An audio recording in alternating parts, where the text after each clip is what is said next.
So what's the old saying, better late than never? I apologize for getting this out so late, you guys. My 2025 Christmas ornament project.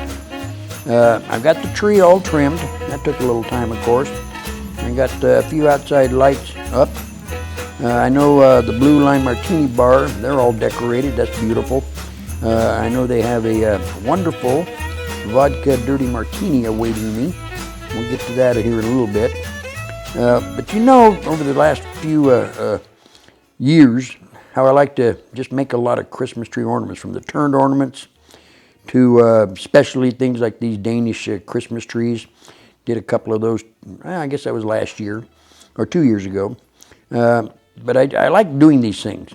I've done a lot of these Christmas trees. There's all kinds of variations on those. And there's one from a couple of years ago. Used this as a centerpiece for dining room table. Last year's project with 4-foot Santa and snowman outdoor ornament. Boy, you wouldn't believe all the people stopping in saying, I really love those Santa and snowman. So that's kind of the reaction I always want. I want something special out there. So this year's pretty special. It's actually a project that I found at the end of last year's Christmas season, the Christmas elves. The problem with the Christmas elves that I saw last year were they were all made out of exotic woods, and only because the gentleman that was making them said he had plenty of exotic woods out in the barn. Well, most of us don't have plenty of exotic woods to make these things out of, so I said I could do these way cheaper and look just as good using common materials. I actually made 2 different sized Christmas elves. The little ones I made out of poplar. I just glued up 3 pieces of 3.5-inch wide poplar. So I had like a 3-inch by 3.5-inch piece to work from. And the other ones were just made out of a scrap, literally a scrap of fence post from my neighbor. It starts with a template, a pattern. This same gentleman that I saw last year, he sells patterns if you want. I think they're like $8. When you think about the elves themselves, there's only 3 parts to the elf body. You got the big tall hat, you got a smaller face section, and the rest of it's all body. So that's what I drew up, and that's what I cut out. These are going to draw on 2 adjacent sides of all your pieces. Once I had those patterns cut out, I prepared my material by cutting them to the 2 different lengths, 2 different sizes, starting with the poplar, then moving to the fence post. Then on each one of them, I cut a 1/4-inch deep groove where the hat meets the very top of the face. If you don't do that, you won't have a brim to the house, so that's a very important step. So that's really all the prep is. Now, like I say, you draw your patterns on 2 adjacent sides. You set up your bandsaw, get it ready to go. It was nice enough when I did this, I could still do it outdoors. It was still, I wouldn't say real warm, but it was pleasant enough to do it outside. And away you go. Now I'm using a 1/4-inch blade here. And what I saw being done last year, the gentleman was using a 3/16-inch blade. And yeah, maybe you could find it easier to cut with a 3/16-inch blade, but most of us have the standard 1/4-inch blade, so it can easily be done. On your first set of cuts, you want to save the biggest pieces because you're going to reuse them. Right, you're going to tape them back up. That's important for the second set of cuts that you make.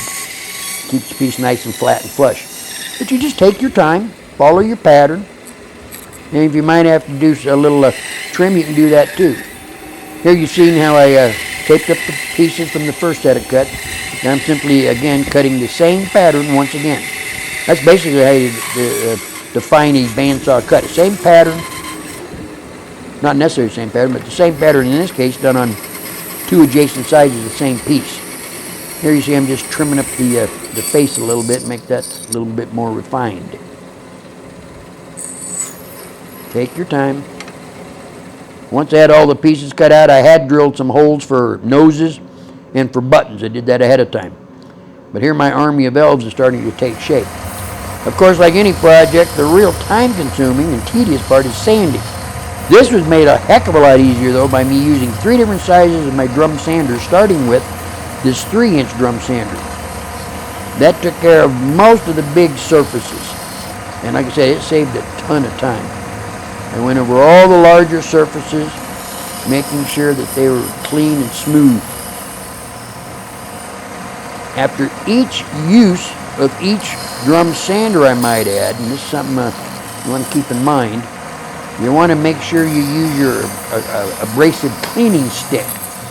All that does is it removes all that extra sawdust that falls down into the crevices of your sandpaper. That's all sandpaper is hills and valleys.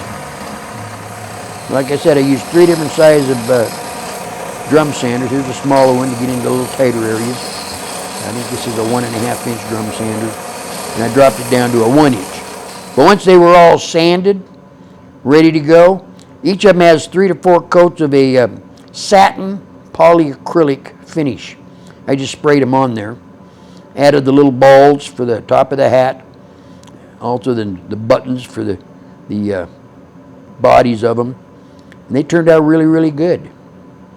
If you like these kind of videos, make sure you like and subscribe. Also, I might add that our Thursday Fireside Shopsmith chats have been growing and growing.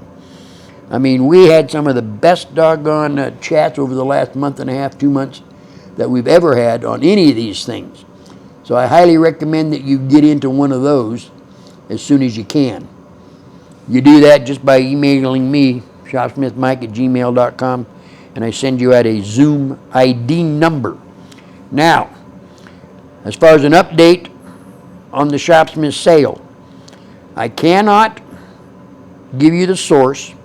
I can only confirm that the source is very, very, very credible, and a sale might be final by the 22nd or 23rd of this month. So Merry Christmas to everyone. I hope you all have a great Happy New Year, and I'll see you on down the road. For now, this is Mike Young, and this is my home workshop.